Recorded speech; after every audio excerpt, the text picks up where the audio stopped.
Welcome to our weekly program, The Inside Story of Chabad in America through the Mindel Archives. This week is Parshas Noach, and this reminds me how the Rebbe was very passionate about Sheva Mitzvahs, the 7 laws of Bnei Noach. As a matter of fact, I'm going to read you soon just a small paragraph that the Rebbe said that if the Goyim would keep the Sheva Mitzvahs Bnei Noach, we wouldn't have a Holocaust. He wrote it with his handwriting. Because the Rebbe was whole. The Rebbe had to do this mitzvah of Sheva Mitzvahs Bnei Noach. In other words, the Rebbe was passionate in many, many things. I mean, the Rebbe spoke about a lot of things. But he spent time on Russian Jews. He spent time on Mihu Yehudi, who is a Jew.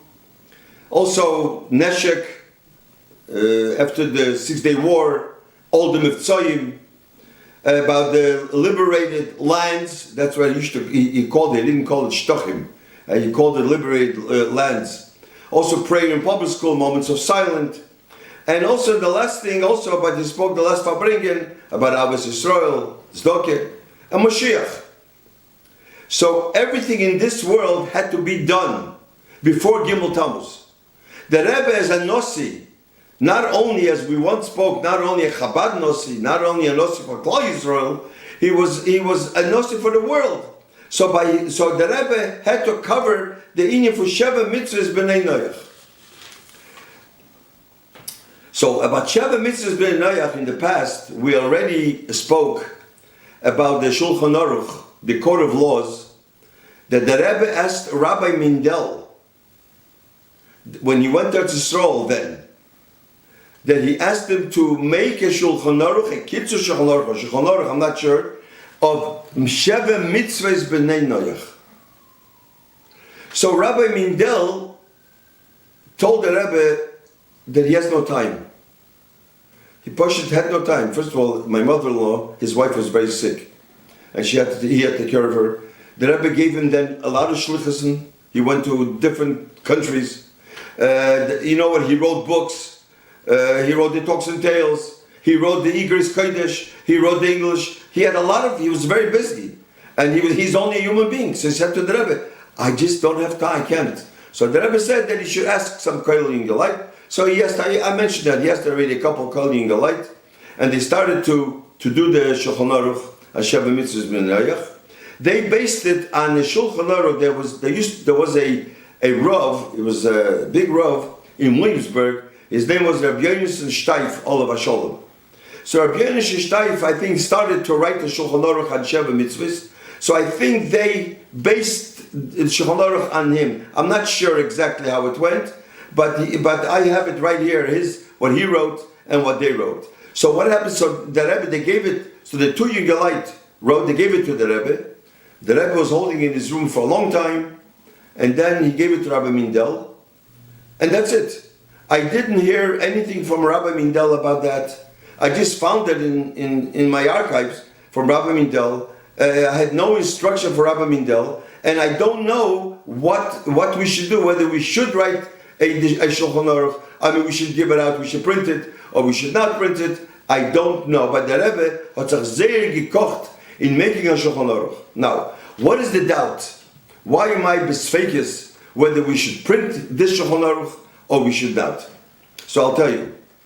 There was not a Chabadnik, and I'm going to read you soon what he wrote to the Rebbe. He started to write a Shulchan Aruch on Sheva Mitzvahs Bnei Noach. And he wrote to Rabbi Mindel, and Rabbi Mindel showed this to the Rebbe, his letter, and I'll read you his letter. But first let me read what the Rebbe answered him. So the Rebbe answered him like this, about printing the Shulchan Aruch.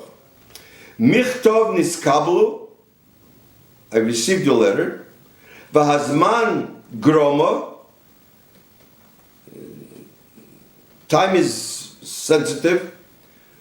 And li'ishur, permitting utshuas chayin al dvar zayim mitzvahs b'neiach.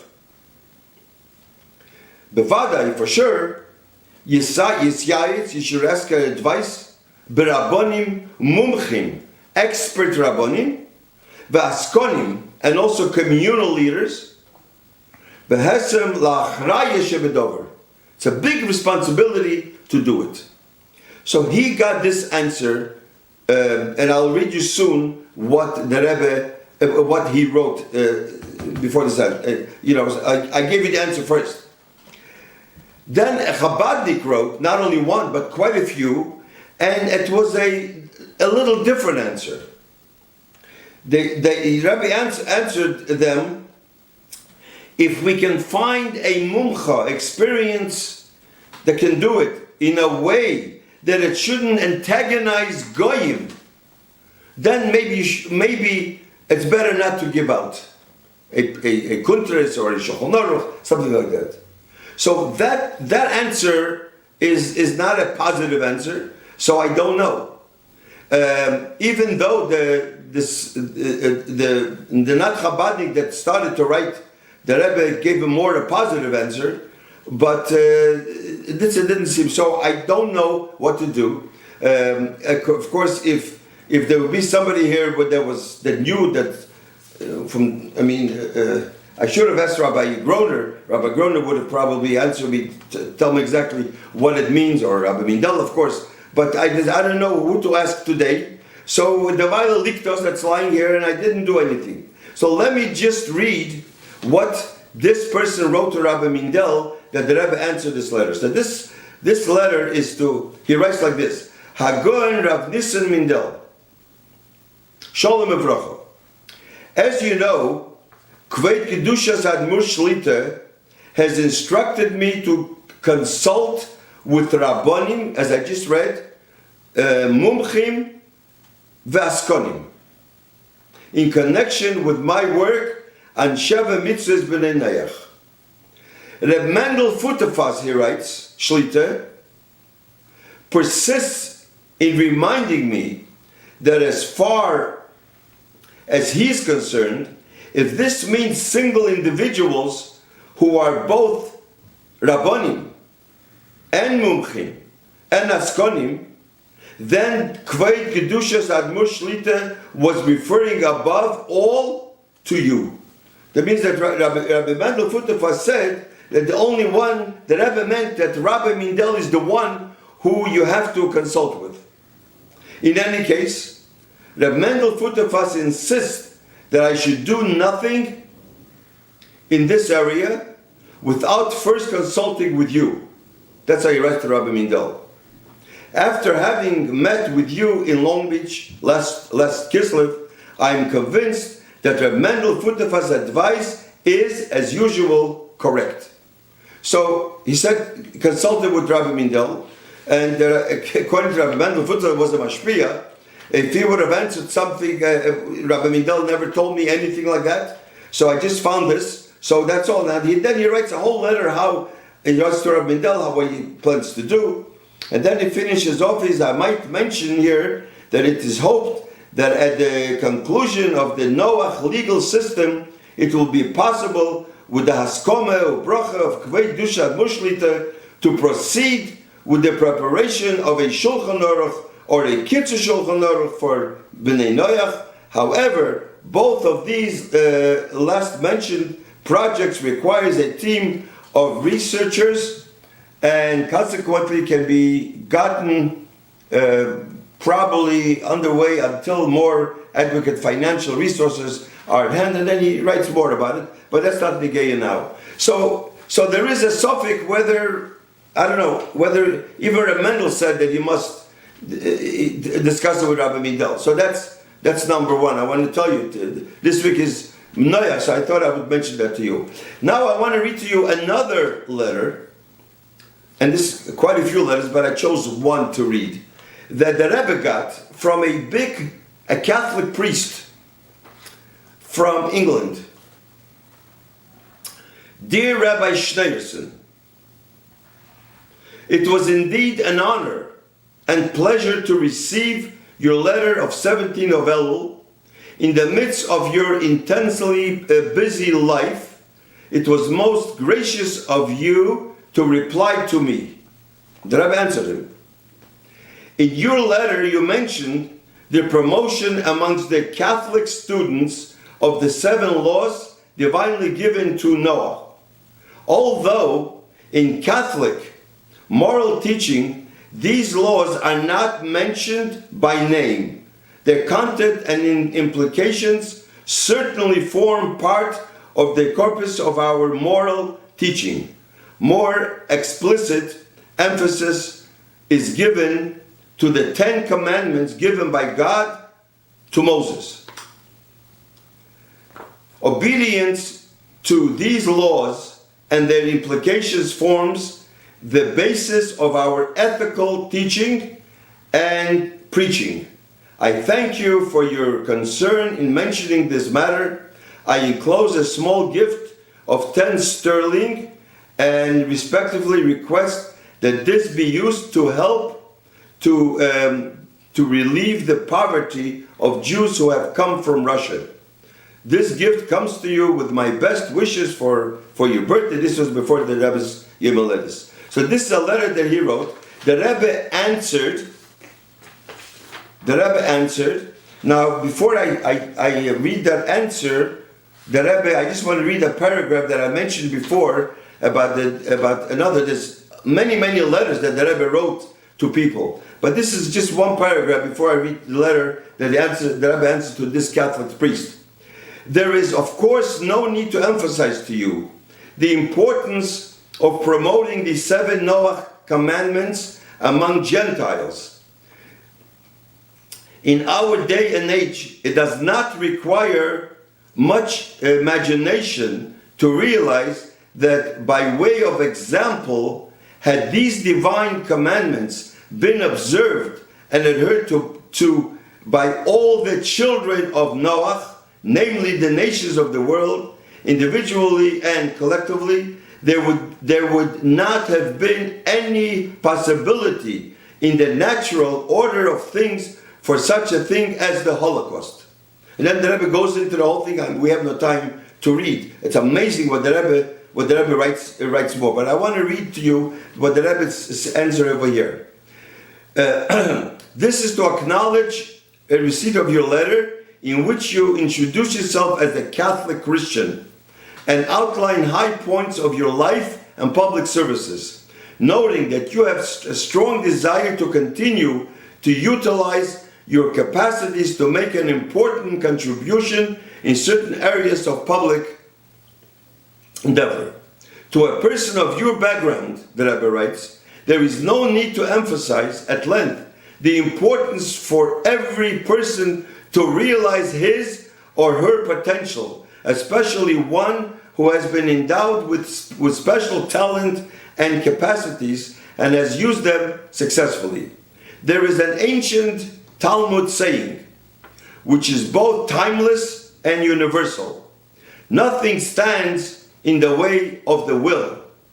Coupled with the assurance, make the proper effort and you will succeed.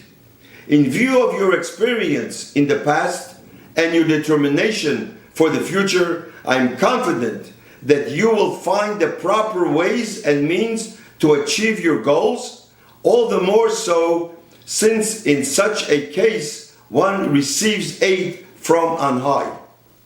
At the same time, the Rebbe writes, I would like to call attention to a point which is really self-evident, but because of its importance cannot be overemphasized. I refer to the divinely ordained 7 categories of moral laws and principles, which have been given to Noah and his descendants by the Creator and Master of the world. All humanity, these include such fundamental precepts as the prohibition of idolatry, robbery, the laws of justice, and more. Although common sense dictates that these laws are indispensable as the basis of any decent human society, experience has shown that human nature being what it is, common sense has not been a reliable factor in the implementation of the said basic laws. If there are any based only on the dictates of common sense, suffice it to mention that the Holocaust of the Second World War sprouted and burst forth in a country and people that had been most prominent in the area of human thought, philosophy, and ethics. But because it was all based on human mind and not on the recognition of Supreme Being, it could be twisted to devise and justify the most horrid inhumanity and cruelty in human history. It is therefore everyone's obligation, especially in this day and age, to promote the said moral laws and ordained by the Supreme Being. Certainly those who have a prominent position in the society have a greater responsibility to strengthen the moral fabric of the society by example and precept, especially among the young generation, for a better and brighter future for all. And then the Rebbe gives him a bracha. So this is the answer that the Rebbe answered him. So anyway, this is the Shabbat Mitzvahs. So I wanted to read this to you. And the Shulchan Aruch I don't know whether we should go on and print it or we should not print it. If anybody has a special suggestion, when the Rebbe said Rabbonim, he means Rabbonim in the halacha. I don't know if he means about whether we should print it or not. I don't know if that's to ask Rabbonim. I mean, if we would have so, and according to this letter that we see here, we see that if a person uses his seichel, that's what happens. Everything has to be because of, the Rebbe says, from the Eibishter. This reminds me, it has nothing to do with this, but I might as well tell you. When my father was, Olav Shalom was sick, he was in Mount Sinai, I was in the hospital, I went to visit him, so a doctor called me over, and he said, I want to show you something. So he came into a room and he showed me two x-rays. One x-ray is when the person that smoked cigarettes, and the other x-ray was the person that never smoked. And he says, look, he says to me, look, this person smoked, look how black the lungs are. He said that's a terrible thing to smoke, because look what smoking does. That's what he tells me. Good, I hear. And he explained to me according to Seichel. An hour later, I go downstairs, I go outside, I see that same doctor standing and smoking. I said to him, I'm shocked. How you explained to me, and I was convinced.